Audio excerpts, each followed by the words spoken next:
రామానుజనమ్మ councillor గారి ఆధ్వర్యంలో, అలాగే బజారప్ప గారి ఇన్ఛార్జ్ బుడగజంగాల కాలనీలో ఈ రోజు గడప గడప చేయడం జరిగింది. ప్రతి ఇంటింటికి వెళ్ళి క్యాంపెయినింగ్ చేయడం జరుగుతుంది. ప్రతి ఒక్కరు కూడా ఇప్పుడు దాకా తిరిగిన అన్ని హౌసెస్ లో కూడా ఎక్కడ కూడా ఏ కంప్లైంట్స్ లేవు.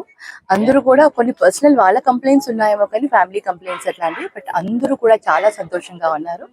అందరూ జగనన్నే వస్తాడు అన్న ఒక ధైర్యాన్ని కూడా ఇస్తున్నారు. మాకు చాలా సంతోషంగా ఉంది. ఐ థింక్ నాకు తెలిసి మన ఎమ్మిగనూరు నియోజకవర్గం మొత్తం మీద కూడా ఇలాంటి పాజిటివ్ వేవ్సే ఉన్నాయి. సో అది మాకు చాలా ఎంకరేజింగ్ గా ఉంది. సో ప్రతిరోజు కూడా గడప గడపకు వెళ్ళి అన్న ఇస్తున్న సంక్షేమ పథకాల గురించి వాళ్ళు చాలా ఆనందంగా ఉన్నారు. సో ఇంకా ముందు ముందు కూడా ఇంకా చాలా అభివృద్ధి కార్యక్రమాలు, సంక్షేమ కార్యక్రమాలు మేము చేస్తాం. త్వరలో మా మేనిఫెస్టో కూడా రిలీజ్ కాబోతుంది. అది ఇంకా ఉత్తేజాన్ని దింపే విధంగా మాకు ఉంటుందని మేము అనుకుంటున్నాము. అండ్ చాలా పాజిటివ్ రెస్పాన్స్ ఉందండి. ఆయన చంద్రబాబు నాయుడు గారు మనకి 2014లో ప్రజలందరూ కూడా బైఫర్కేషన్ తర్వాత మొట్టమొదటి అధికారం చంద్రబాబు నాయుడు గారికే ఇచ్చారు, టీడీపీకే ఇచ్చారు. అప్పుడు ఆయన మేనిఫెస్టోలో ఏవైతే చెప్పారో అవన్నీ చేశారా? ఒక్కసారి మనం అందరం కూడా ప్రశ్నించుకోవాలి. జగన్ తర్వాత మరి 2019లో జగనన్నకు అధికారాన్ని ఇచ్చారు ప్రజలు. మరి జగనన్న ఏదైతే మేనిఫెస్టోలో చెప్పాడో అది డే 1 నుంచి ఆయన ఇంప్లిమెంట్ చేస్తున్నారు. ప్రజలందరూ కూడా చూస్తున్నారు. ఇప్పుడు కంపారిజన్ అనేది క్లియర్ గా కనిపిస్తుంది. 2014లో టీడీపీ పార్టీ ఏం చెప్పింది, ఏం చేసింది, 2019లో మా వైఎస్ఆర్సీపీ పార్టీ ఏం చెప్పింది, ఏం చేశామే అన్ని కూడా సంక్షేమ పథకాలు కానివ్వండి, మేనిఫెస్టోలో ఏవైతే ఉన్నాయో నవరత్నాలు అన్ని ఇచ్చాము.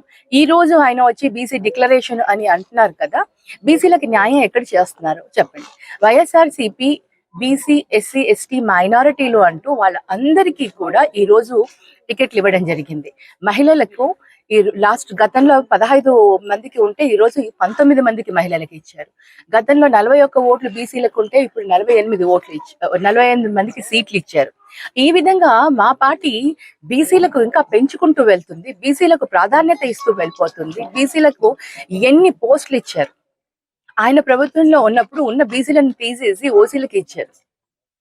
ఇలాంటి పనులు చేస్తూ ఈ రోజు నేను డిక్లరేషన్ ఇస్తున్నాను, బీసీలకంటూ సపరేట్ గా ఏదో పెడతాను అంటే నమ్మే వాళ్ళు ఎవరు లేరు, ఎవరు కూడా నమ్మరు. ఎందుకంటే ఆయన చెప్పింది చేస్తాడు అన్న నమ్మకం ఎవరికీ లేదు. అదే జగనన్న చెప్పాడు అంటే తప్పకుండా చేస్తాడు అన్న నమ్మకం ప్రజల్లో చాలా స్ట్రాంగ్ గా ఉంది. అది ఒకటి చాలు మాకు.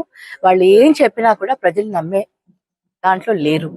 జగనన్న ఇప్పుడు 20వ తేదీ మా మేనిఫెస్టో రిలీజ్ కాబోతుంది. సో వాట్ ఎవర్ ఏదైతే మేనిఫెస్టో రిలీజ్ చేస్తామో వాటన్నిటిని కూడా తప్పకుండా ఇంప్లిమెంట్ చేస్తాము, వాటన్నిటిని కూడా అమలు చేస్తాము అని పబ్లిక్ లో చాలా నమ్మకం ఉంది. కాబట్టి మాకు అది చాలు. జగనన్న ఏదైతే చెప్పి ఆయన నమ్మకమే మా ధైర్యం. మేము ముందుకు వెళ్తాం. Please subscribe .news.